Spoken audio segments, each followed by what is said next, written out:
So one of the best decisions I've made was to leave the national home of the white American. I realized that it didn't make any sense for me to voluntarily be under his subjugation, voluntarily have him as my lawmaker, voluntarily follow his constitution, voluntarily seek him for redresses, seek him for employment, seek him. Now, I understand that to some people it's not voluntary. Some people it's involuntary, it's forced. The way that the world is structured is that really you have very limited freedom. You know, you have to be, well, not have to be, but more or less you're going to be under somebody's dominion, right? That's just how the human species organizes itself. You know, you're born under somebody's dominion, and 9 times out of 10, or even 9,999 times out of 10,000, you die under somebody's dominion. Even so, for me, and this is why I don't really mess with the American crowd anymore, right? But for me, the Pan-Africanists, the black nationalists, the African nationalists, those people, they have to say to themselves, look, let me be under black dominion. Like if I must be under somebody's dominion, right, let me be under a black dominion. And that's really the conclusion that I came upon. And I think it's really fundamental to do it sooner than later, because you realize when you go to under that black dominion, you don't like you get out of the rose tinted glasses, right? You're now the subject of another people, and all the things that were easy to do under Western subjugation are not necessarily as easy, you know? So for instance, you don't have a law permit, like you don't have a work permit without buying it. You know, when you're in Western Dominion, when you're in the West, when you're in the white nation, you're like, oh, I want to go to work. Okay. And you remember when you were younger, you applied for a job permit, you applied for a work permit, but you could do that if you're a citizen.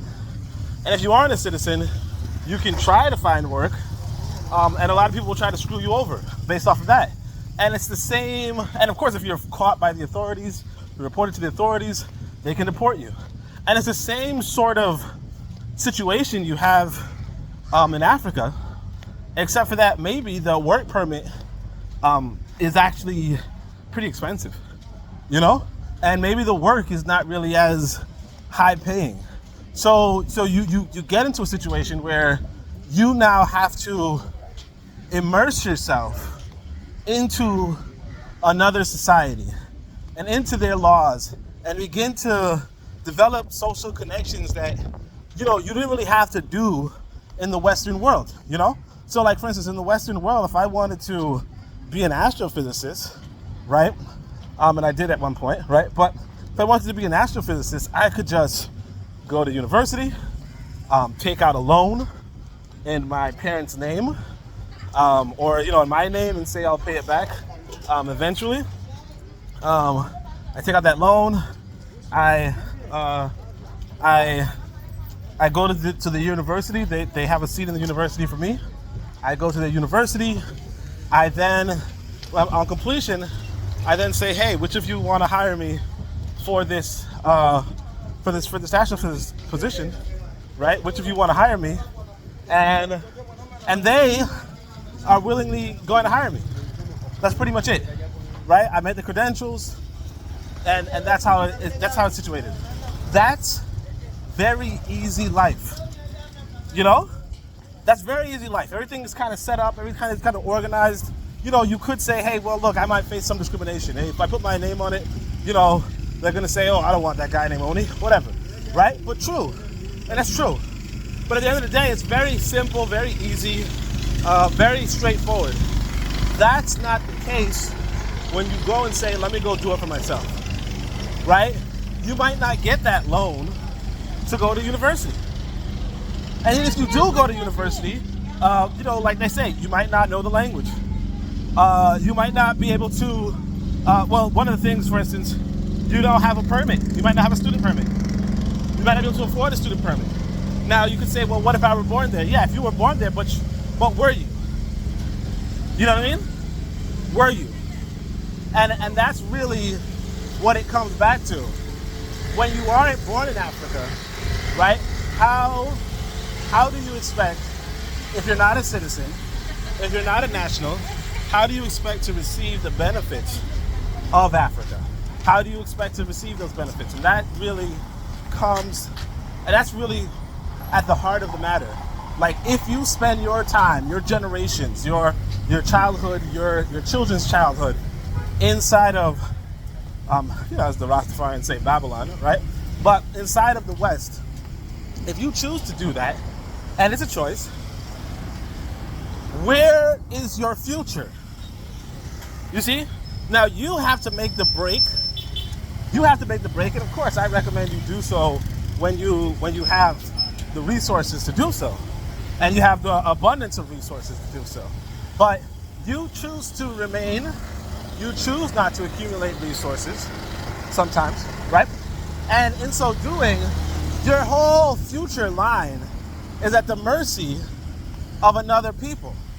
You know, your next generation has to make that choice as it gets harder and harder to make that choice to leave. You know, so a part of my belief in terms of what Pan-African nationalism is, right? In terms of what Pan-Africanism is it's you as an individual taking that step, taking that making that choice to say, you know what, even though I'm bound to face hardships, right? I must face hardships so that my children don't have to. Okay? I must face hardships so that my children don't have to. And so it really, when people say it's going to take several generations, they're not, sometimes they reason, hey, look, that's several generations where eventually down the line your generations take over a white country. That's not a thing. Okay, that's not a thing. It wasn't a thing the last 400 years. It's just not a thing. Now, yeah, it's just not a thing. It's just not a thing demographically. Okay? What is a thing is saying to yourself, look, there are black nations on this planet. Which one can I rise in? Which one do I want my children to be in? Which one do I want my children to succeed in? That's really your big question. And once you figure out which one that is, you should divert your life towards that. You can't just say, hey, look, I'm gonna make it work in a demographically impractical place. I'm gonna turn England into a seat of black power. It's just not happening.